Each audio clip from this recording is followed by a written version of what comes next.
2024 जी शुरूआत ते Ellen Musk हिकिड़ी ॻाल्हि कई त हुन चयो त जेका रिकॉर्डेड हिस्ट्री आहे हुन में 24 जेको क्रेज़ीएस्ट ईयर थियण वारो आहे। हुन 2024 क्रेज़ीएस्ट ईयर उन जे करे आहे जो पहिरियों दफ़ो तारीख़ में जेका हाफ ऑफ द पॉपुलेशन आहे उहो पंहिंजो वोट काउंट कंदी, यानी जेके अक्सरियती मुल्क आहिनि उन्हनि में हुकूमतूं तब्दील थींदियूं, टोटल जेके डायनामिक्स आहिनि इंटरनेशनल पॉलिटिक्स जा उहे तब्दील थींदा। सभ खां पहिरीं बांग्लादेश जी इलेक्शन थी आहे, उन जा नतीजा तव्हां ॾिठा।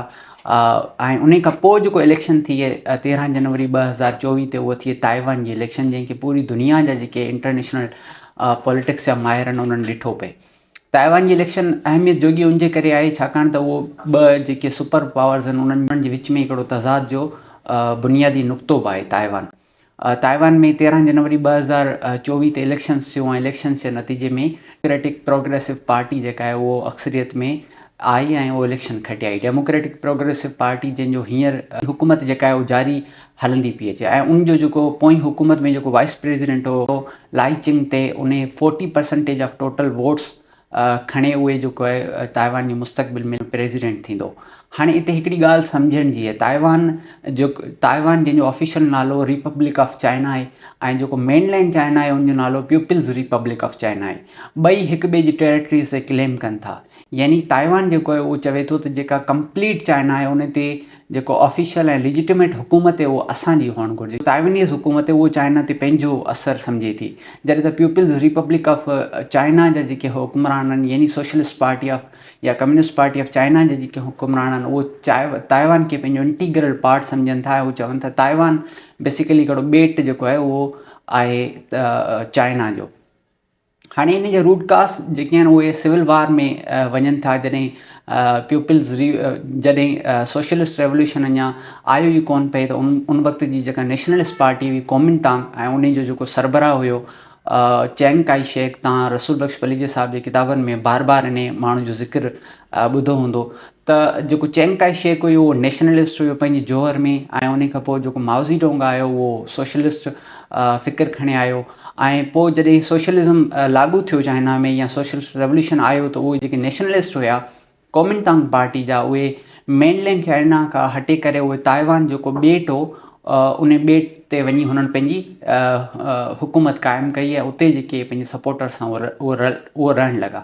ऐं ॿिए तरफ़ जेका सोशलिस्ट पार्टी आहे उन मेनलैंड चाइना ते पंहिंजी हुकूमत क़ाइमु कई ऐं अॼु ॾींहं ताईं जेका आहे उहो communist party of China J under उहा हुकूमत हले थी पई।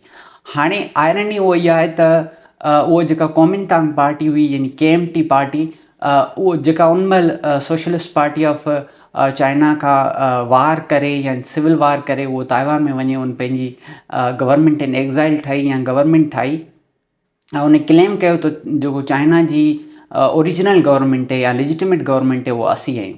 हाणे उहो कोमिनतांग पार्टी जेका आहे उहो इटसेल्फ चाइना सां बहितर रिलेशन्स रखणु चाहे थी, जॾहिं त जेका डेमोक्रेटिक प्रोग्रेसिव पार्टी आहे उहो जेको आहे उहो एंटी चाइना आहे, यानी उहो जेको ताइवान जो इंडिपेंडेंट वारो हैसियत आहे या ताइवान जी जेका अलॻि सां धार नेशनल हैसियत आहे उनखे बरक़रार रखण जी हामी आहे। ऐं गुज़िरियल कुझु वक़्तनि खां इहो बहस हलंदो पियो थो अचे ताइवान में त हाणे इन जी रीयूनिफिकेशन कीअं थींदी। चाइना जेको इंटीग्रल पार्ट सम्झे थो ताइवान खे।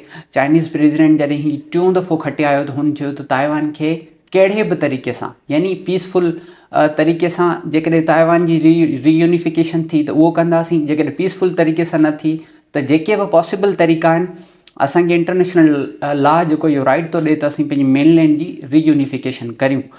ऐं जेको USA जेको चाइना जो राइवल आहे पूरी दुनिया में, बल्कि ख़ासि तौर ते जेको पैसिफिक खितो आहे उते, उहो चाइना ऐं ताइवान जे कन्फ्लिक्ट खे इस्तेमालु करणु चाहे थो पंहिंजे जियो पॉलिटिकल इंट्रस्ट जे लाइ। हाणे जेको democratic progressive party of Taiwan आहे उहो अल्टीमेट जेको आहे उहो सम्झो त US जा जेके इंट्रस्ट आहिनि ख़िते में उनखे सर्व करे पई, जॾहिं त उते जी जेका कोमिनतांग पार्टी जेका तारीख़ी तौर ते मेनलैंड चाइना में जेके बि हुकुमरान रहिया आहिनि उन्हनि जी मुखालफ़त में बीठी हुई, उहो चाइना सां बहितर तालुका चाहे थी। उहो चाइना सां एतिरे हद ताईं चाहे थी त जेकॾहिं असांखे हिकिड़ी धार हैसियत हिकिड़ी सॉवरन हैसियत ॾिनी थी वञे त उन रीयूनिफिकेशन में बि कुझु न आहे। 2027 ताईं कुझु जियो पॉलिटिकल एक्सपर्ट उन्हनि चयो पिए त चाइना हमिलो कंदो ताइवान ते या चाइना जेको आहे रीयूनिफिकेशन न वधंदो। बट वेझे मुस्तक़बिल में इहो नज़र त नथो अचे त ताइवान जी रीयूनिफिकेशन थींदी। US जेको मुकमल तौर ते मिडिल ईस्ट में ऐं जेको ओभर यूरोप में लॻायल जंग उन्हनि में फासे चुको आहे। न त हिन वक़्त ताईं तव्हांखे जेको इंडो पैसिफिक खितो आहे उते हिकिड़ी मेजर वार तव्हांखे नज़र अचे हा, या उन जा एटलीस्ट चांसिस जेके आहिनि उहे वधंदड़ ज़रूरु नज़र अचनि हा। बट हाणे इहा रिसेंट इलेक्शन थी आहे, इन इलेक्शन खां पोइ चाइना जो रिस्पॉन्ड जेको आहे उहो ॾाढो इंट्रस्टिंग आहे। चाइना चयो त हुकूमत कंहिंजी बि अचे, इलेक्शन्स कंहिंजी बि अचे, पर जेको मदरलैंड चाइना आहे उन्हनि जी रीयूनिफिकेशन वारो प्रोजेक्ट आहे उनखे रोके नथो सघे। सो इहो इम्पॉर्टेंट उनजे करे बि आहे इहो टॉपिक सम्झण जे लाइ त हिकिड़े ॿेट जी या हिकिड़े आइलैंड ते हुकूमत जेका आहे उन जा पूरे जियो पॉलिटिक्स ते इम्पैक्ट कहिड़ा था पवनि। तव्हां सभिनी जी वॾी महिरबानी, तव्हां इंडस डायलॉग जो एक्सप्लेनर ॿुधो, ऐं असां वर्ल्ड पॉलिटिक्स सां रिलेटेड अहिड़ा एक्सप्लेनर ठाहींदा रहंदासीं ऐं तव्हां ॾो आणींदा रहंदासीं। इंडस डायलॉग खे सपोर्ट करियो ऐं पंहिंजे दोस्तनि सां शेयर करियो। Thank you so much.